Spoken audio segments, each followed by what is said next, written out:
uyu munsi dutangiye kampanye y'amezi 6 buriye ku itariki ya mbere, ariko tuba tugomba kureba ni ibiki dusigaje gukora, haba gukomeza gupima abakeneye gupimwa, haba kuguma ku miti ku bafite virusi itera sida, ariko cyane cyane nanone tukongera tugaha imbaraga abafite virusi itera sida ko uyu munsi tuzirikana ubudaheranwa bwanyu, tuzirikana ukuntu mukomeje kudufasha muri urugamba rwo kurandura virusi itera sida, yaba kuguma ku miti, byaba gushishikariza abandi kwipimisha, ariko cyane cyane kuba ijisho ryacu muri community aho mutuye kugira ngo abafite virusi itera sida, bafite ibyago byo kwandura babe batinyuka bipimishe banagane serivisi zabashyiriweho. By'umwihariko uyu munsi turaza gushimira bamwe muri mwe ababahagarariye bamaze iminsi myinshi ku miti, bakoresheje serivisi zabo zo kurinda abana kwandura, babatwite ndetse banabonsa, cyangwa se n'izindi serivisi zari zigenewe urubyiruko. Bamwe mu rubyiruko bagize uruhare rukomeye mu kurwanya akato n'ihezwa rikorerwa abafite virusi itera sida. Ni umunsi mwiza rero wo kongera kwitekerezaho, kongera kureba uburyo buhari bwo kwirinda, ese burakoreshwa bute muri kampanye tuzakora mu mezi 6 no gukomeza. Tuzagaruka kuri ubwo bukangurambaga, tuzagaruka gukangurira abagabo cyane cyane kwisiramuza, gukoresha agakingirizo, kuba kwishora mu mibonano mpuzabitsina, ariko cyane cyane no gukomeza gushishikariza abafite virusi itera sida gufata imiti neza no kugabanya ingano ya virusi mu maraso yabo. Rero ndabashimiye. Uyu munsi ni umunsi wacu nka porogaramu tugaragaza ibyiza byagezweho, ariko kandi nanone ni umunsi wo kwishimira ko tugihari n'abafatanyabikorwa bacu kugira ngo dukomeze turandura sida. U Rwanda ruhagaze ku bijyanye na virusi itera sida nk'uko byagaragajwe mu mibare yagiye ivugwa. Kuri ubu ngubu mu gihugu dufite abantu bafite virusi itera sida bagera ku 234. Iyo urebye usanga buri mwaka 2500 ari byo byandura, kandi ugasanga 2500 nabo nibo bahitanwa na virusi itera sida. Ariko iyo urebye muri porogaramu zigiye zitandukanye, ku bazi uko bahagaze ni 96%. Muri abo bazi uko bahagaze 98% bari ku miti. Ku bari ku miti 98% babasha kugabanya ubukana bwa virusi itera sida ku kigero gishimishije. Twareba ku buzima bw'umubyeyi utwite ufite virusi itera sida, usanga byibuze abana bagera kuri 99% barangiza igihe cyo gucuka, n'uvuga ngo imyaka 2 nta virusi itera sida bafite. Iki mugiye kongera nk'imbaraga ko imibare yagaragaje ko urubyiruko ari rwo rurimo kwandura cyane?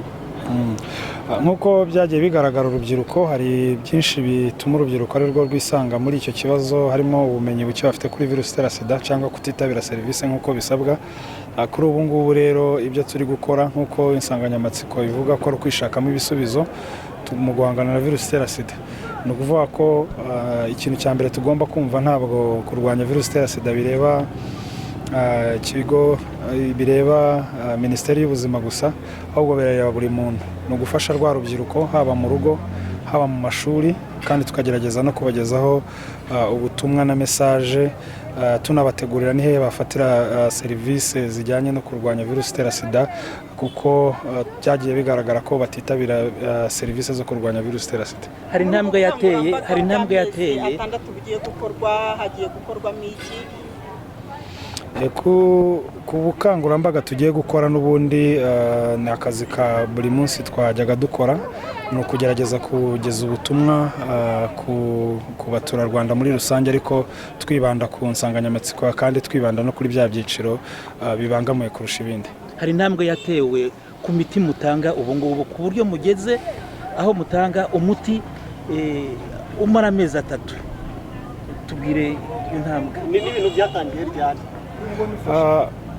Aho ngaho nagira ngo mbakosore, nta muti dufite dutanga ku buryo wavuga ngo dutanze umuti amezi 3. Ni ukuvuga ngo ahubwo nta muti dufite dutanga umara amezi 3 ngo uzajye gufata uwundi, ahubwo ko bisobanura tugitangira, kuko abantu batafataga imiti neza batangiye bayifata kwa muganga, tukabakurikirana ku buryo bwa buri munsi. Ariko ko dufite abantu muri porogaramu basigaye bafata imiti neza, tuguha imiti umara n'amezi 3.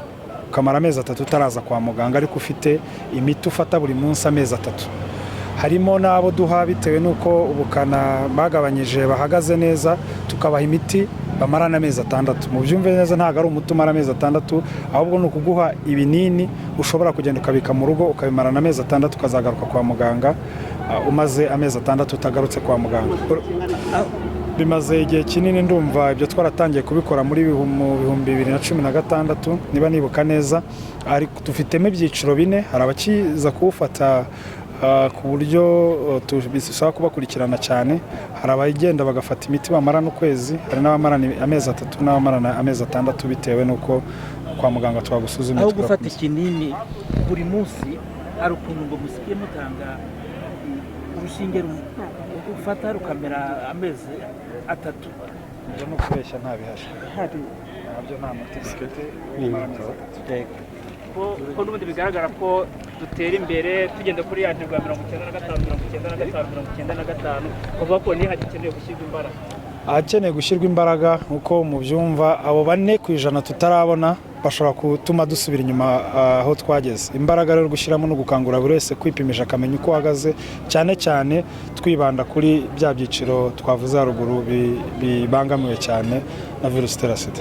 ikibazo cy'akato gihagaze gute ko bakunda kukigarukaho bavuga ko ubu ngubu bagikorerwa akato? kuri ubu ngubu ikibazo cy'akato ntabwo kikimeze nka mbere, ariko turacyabona kesi zimwe na zimwe. icyo dukora ni ukuganiriza abashinzwe gutanga serivisi n'abandi bose batanga ako kato kugira ngo turebe ko cyacika burundu, kuko virusi itera sida ntabwo yagakwiye guhabwa akato, kuko nta muntu wanduza virusi itera sida kuko mwasangiye cyangwa muri kumwe cyangwa mu kazi kamwe. yego n'ubundi bukangurambaga bwari busanzwe bukorwa. peer pressure, hari ubumenyi buke kuri virusi itera sida. ibyo byose ni bimwe mu bitera urubyiruko kuba, ariko harimo n'ibishuko, gushaka ubuzima bworoshye. ibyo byose iyo ubigiyemo bishobora kurangira biguteye ibibazo byo kwandura virusi itera sida. nk'uko nari mbivuze, u Rwanda rwacu hari aho rugeze. ngira ngo uko turi hano abenshi, ndabyumvise Garika nabivuze, abenshi ntabwo turi abafatanyabikorwa ahubwo turi abagenerwabikorwa.